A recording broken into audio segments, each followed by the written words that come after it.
Welcome back gas part 22 में। भाइयों कैसी चल रही है वीडियोस, कमेंट में जरूर बताना। और हाँ भाइयों, 10,000 सब्सक्राइबर्स पूरे होने पर कुछ तो स्पेशल आने वाला है, तो सब्सक्राइब करना मत भूलना और घंटा भी बजा देना। तो चलो कंटिन्यू करते हैं। वो हल्की मुस्कान के साथ बोला, जिन लोगों को ढूंढना है वो सब मेरे अपने हैं। काकाशी तुरंत समझ गया कि बात ओबितो और सास्के की हो रही है। साइड में खड़ी सकुरा जैसे ही उसने सास्के का नाम सुना, उसने नारुतो से साथ चलने की रिक्वेस्ट की, लेकिन नारुतो ने उसे सीधा मना कर दिया। उसने कहा, अभी का सास्के बहुत डार्क और डेंजरस स्टेट में है, मैं ये गारंटी नहीं दे सकता कि उससे लड़ते हुए तुम्हें भी प्रोटेक्ट कर पाऊं। इसी बीच शिनोबी अलायंस के मुख्यालय में एक स्काउट ने रिपोर्ट दी कि नारुतो और बाकी सब लोग अब वॉर जोन में नजर आए हैं। राइकागे ने जैसे ही मिनाटो का नाम सुना, वो हैरान रह गया, यहाँ तक कि उसने अपने भाई किलर बी की रिपोर्ट भी इग्नोर कर दी। आखिरकार उसके लिए मिनाटो हमेशा से सबसे तेज शिनोबी था। तो सुनादे इस खबर से बेहद खुश हुई और फौरन जिराया को यह बात बताने निकल पड़ी। जिराया को यकीन नहीं हुआ, क्योंकि मिनातो की आत्मा तो रीपर डेथ सील में बंधी हुई थी। अगर वो समन हो गया है तो इसका मतलब है कि बाकी होकागे भी वापस आए होंगे। ये सोचकर जिराया ने वॉरफ्रंट की तरफ तुरंत निकलने का फैसला किया। अब उसकी एक नई बाह नारुतो के बताए तरीके से हाशिरामा सेल्स से बनाई गई थी। उसकी पावर और हीलिंग अब पहले से कहीं ज्यादा थी। सुनादे ने उसे जाते वक्त सिर्फ इतना कहा, सावधान रहना। उधर सासुके और ओबितो भी पूरी कोशिश में थे कि नारुतो को ढूंढ लें। सासुके के आसपास 7 टेल्ड बीस्ट्स पहले से मौजूद थे। पीछे ब्लैक जेत्सु और ओबितो थे। ब्लैक जेत्सु ने थोड़ा चिंतित होकर पूछा, क्या तुम्हें यकीन है कि तुम सासुके को कंट्रोल कर पाओगे? आखिर रिनेगन तो उसी के पास है। ओबितो ने ठंडी सांस लेते हुए कहा, वो तो बस मेरी एक चाल है, सब मेरे कंट्रोल में है। ब्लैक जेत्सु ने सिर हिलाया, ठीक है, फिर मैं निकलता हूँ, मैं सभी गांव के कागे को खत्म करने जा रहा हूँ। इतना कहकर वो फिर से जमीन में समा गया। लेकिन असल में ब्लैक जेत्सु को ओबितो की बातों पर पूरा भरोसा नहीं था। उसने मन ही मन प्लान किया कि वो मादारा को दोबारा एक्टिवेट करेगा ताकि उसे बैकअप मिल सके। उसी वक्त माइट गाय भी काकाशी के पास पहुंचा। नारुतो ने उसे देखकर राहत की सांस ली और काकाशी को अलविदा कहा। काबुतो ने जैसे ही नारुतो को जाते देखा, उसने बाकी बचे 7 निंजा स्वॉर्ड्समैन में से 6 को भेज दिया ताकि वे काकाशी और उसकी टीम को रोके रखें। गाय को जैसे ही उन्होंने देखा,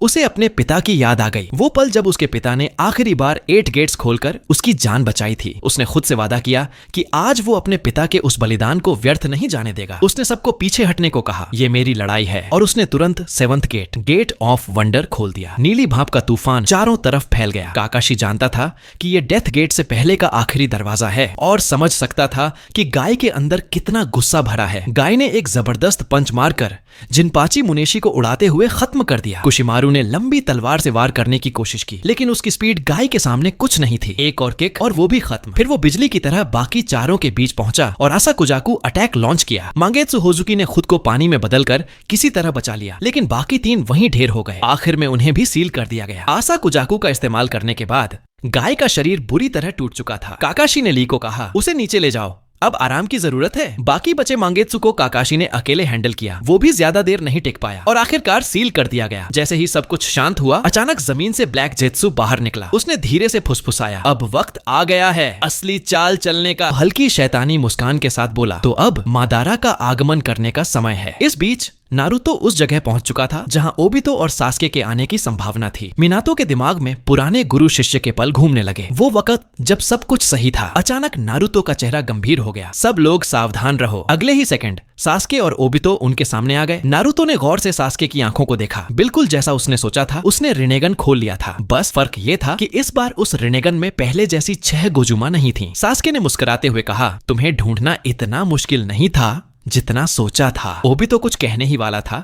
कि उसकी नजर मिनातो पर पड़ी और वो पल भर को ठिठक गया। मिनातो शुरू से ही उसे देख रहा था। सामने वाला चाहे अब मास्क पहने हो, आंखें बदल गई हों, पर वो पहचानता था। ये वही आदमी था जिसने 16 साल पहले उससे लड़ाई की थी। क्योंकि फ्लाइंग राइजन की सील कभी मिटती नहीं, वो अब भी ओबितो की पीठ पर उस मार्क की मौजूदगी महसूस कर सकता था। मिनातो ने पुकारा, ओबितो! पर ओबितो गुस्से में बोला, वो आदमी अब मर चुका है। नारुतो ने ठंडी सांस ली और ताना मारा, इतनी जल्दी चिल्लाने की जरूरत नहीं है। क्या अपने अंदर की ग्लानि छुपाने की कोशिश कर रहे हो? मेरे माँ बाप ने तुम्हें हमेशा अपनाया और तुमने बदले में अपनी ही गुरु माता को उसके बच्चे के जन्मदिन पर मारने की साजिश रची। कोई भी इंसान होता तो शर्म से जमीन में गड़ जाता। ओबितो ने व्यंग्य भरी हंसी दी, ये सब अब कोई मायने नहीं रखता। ये दुनिया तो बस एक झूठ है। नारुतो का गुस्सा उबल पड़ा। दुनिया को ऐसा मत दिखाओ जैसे सबने तुम्हारा कुछ बिगाड़ दिया हो। चाहे तुम पूरा कोनोहा गांव मिटा दो, तुम्हें कुशिना के साथ वैसा नहीं करना चाहिए था। और हाँ, शुक्रिया, ठंड से बचाने के लिए इतने सारे एक्सप्लोसिव टैग्स चिपका दिए थे ना। कुरामा जो सीलिंग स्पेस में था, वो साफ महसूस कर पा रहा था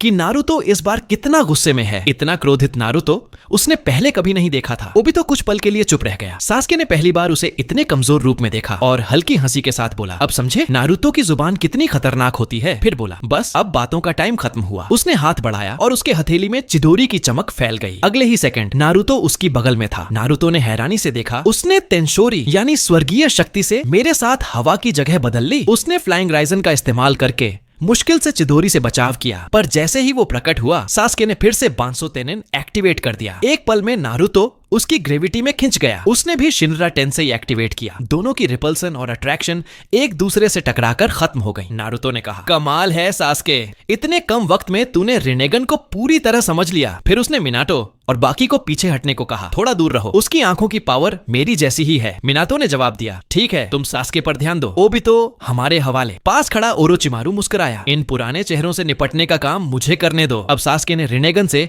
7 टेल्ड बीस्ट्स को कंट्रोल कर लिया और उन्हें अपनी ढाल बनाकर आगे कर दिया। वो अहंकार भरी आवाज में बोला, नारुतो तुमसे निपटने के लिए मुझे खुद को हिलाने की भी जरूरत नहीं। नारुतो ने गहरी सांस ली, मुश्किल तो है लेकिन यही मौका है 9 बीजुओं को फिर से एक साथ लाने का। सास्के ने आत्मविश्वास से कहा, अब मैं इस दुनिया का सबसे ताकतवर शिनोबी हूँ। और तुरंत 7 टेल्ड बीस्ट्स ने मिलकर हमला किया। भीषण गर्म हवा फैल गई। 4 पूंछ वाले की लावा अटैक सीधा नारुतो की तरफ आया। नारुतो ने रसेनागन थामा और सीधे उसका सामना किया। उसी वक्त 2 पूंछ वाली बीजू माता ताबी ने बीजू दामा छोड़ी। नीली ऊर्जा के गोले हवा में फटकर हजारों रोशनी में बदल गए, जो नारुतो को चारों तरफ से घेरने लगे। पीछे खड़ा किलर बी सब समझ गया, ये अटैक, इसका असर तो मैं भी नहीं रोक सकता। किलर बी को अच्छी तरह पता था कि यह हमला कितना खतरनाक है, लेकिन नारुतो बिल्कुल शांत खड़ा रहा। उसकी नजर चमकी और उसने तुरंत शिनरा टेंसेई एक्टिवेट कर दिया। भारी रिपल्सन वेव से सभी बीजुदामा पूंछ वाले राक्षसों की ऊर्जा गेंदें हवा में उछलकर दूर जा गिरी। तभी सास्के ने अपनी तलवार जैसी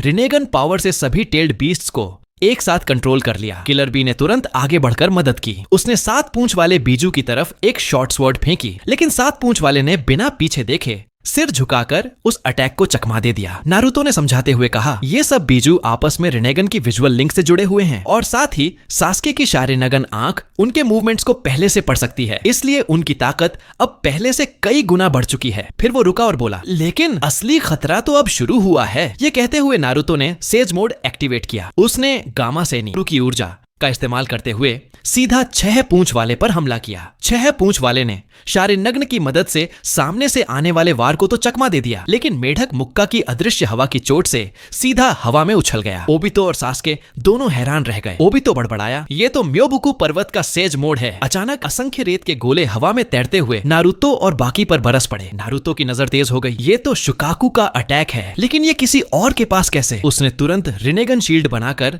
सबके आगे सुरक्षा कवच खड़ा कर दिया। इसी बीच 8 पूंछ वाला बीजू बोला, बी अब मुझे कंट्रोल लेने दे, मुझे नारुतो से बात करनी है। बीजू ने कहा, ध्यान से देख, सास्के ने इन सब की देह पर लोहे की छड़ें गाड़ रखी हैं, उसी से वो इन्हें कंट्रोल कर रहा है। अगर तू उन छड़ों को निकाल दे तो बीजू आजाद हो जाएंगे। नारुतो ने सिर हिलाया, हाँ मुझे याद है, पिछली लड़ाई में भी यही तरीका था। तभी सातो जिंचुरी की फिर से हमला करने आ गए। 6 पूंछ वाले ने हवा में अनगिनत बुलबुले छोड़ दिए। नारुतो ने चिताया, बी ध्यान से, इन बुलबुलों को छूते ही जोरदार धमाका होगा। कुछ ही पल में दोनों चारों तरफ से उन बुलबुलों से घिर गए, लेकिन नारुतो की स्पीड इतनी तेज थी कि वो उनके बीच से ऐसे गुजरा जैसे हवा में उड़ रहा हो। सास्के ने उसे देखते हुए ठंडी सांस ली और कहा, देखते हैं अब क्या करता है तू। उसने हाथ उठाया और अचानक चिपकू टेंसेई डिबाओ तियनशिंग का उच्च स्तरीय रूप एक्टिवेट कर दिया। इस बार उसने कोई ग्रेविटी बॉल नहीं बनाई, बल्कि नारुतो के शरीर को ही आकर्षण का केंद्र बना दिया। नारुतो थोड़ा चौंक गया, तो उसने वही टेक्निक सीख ली जो कभी उसने तेनतेई पर इस्तेमाल की थी। पल भर में नारुतो के चारों ओर